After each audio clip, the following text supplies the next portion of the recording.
চারা গাছে বেড়া দেওয়া সংসারে থেকে সাধন করা বড় কঠিন। ঠাকুর বলছেন, তবে উপায় আছে।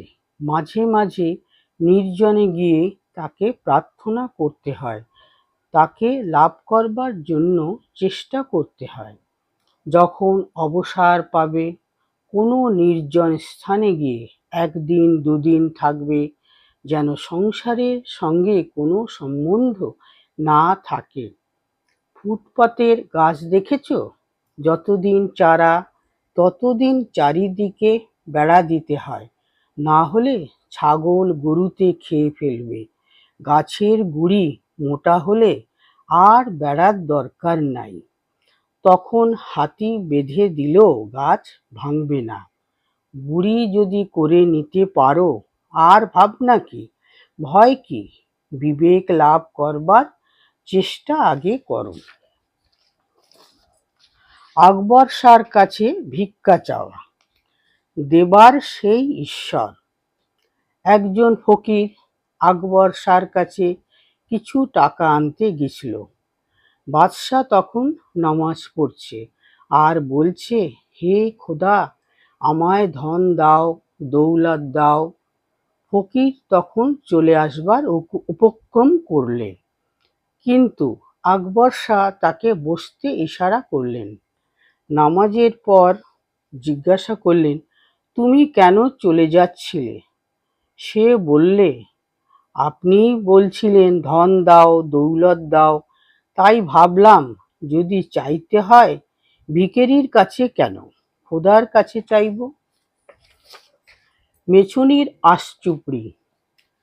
কেশব একদিন এসেছিল, রাত 10টা পর্যন্ত ছিল। প্রতাপ আর কেউ কেউ বললে, আজ থেকে যাব। সব বটতলায় বসে, পঞ্চবটিতে। কেশব বললে, না, কাজ আছে, যেতে হবে। তখন আমি হেসে, অর্থাৎ ঠাকুর বললেন, আঁশচুপড়ির গন্ধ না হলে কি ঘুম হবে না? একজন মেছুনী মালির বাড়িতে অতিথি হয়েছিল, মাছ বিক্রি করে আসছে, চুপড়ি হাতে আছে। তাকে ফুলের ঘরে শুতে দেওয়া হলো। অনেক রাত পর্যন্ত ফুলের গন্ধে ঘুম হচ্ছে না। বাড়ির গিন্নি সেই অবস্থা দেখে বললে, কি গো, তুই ছটফট করছিস কেন? সে বললে, কে জানে বাবু, বুঝি এই ফুলের গন্ধে ঘুম হচ্ছে না। আমার আঁশচুপড়িটা আনিয়ে দিতে পারো? তাহলে বোধহয় ঘুম হতে পারে। শেষে আঁশচুপড়ি আনাতে জল ছিটে দিয়ে নাকের কাছে রেখে ভোস ভোস করে ঘুমোতে লাগলো। সংসারে কেমন করে থাকতে হয়? জনকাদি সংসারেও কর্ম করেছিলেন, ঈশ্বরকে মাথায় রেখে কাজ করতেন। নৃত্যকি যেমন মাথায় বাসন করে নাচে, আর পশ্চিমের মেয়েদের দেখো নাই, মাথায় জলের ঘড়া, হাসতে হাসতে কথা কইতে কইতে যাচ্ছে।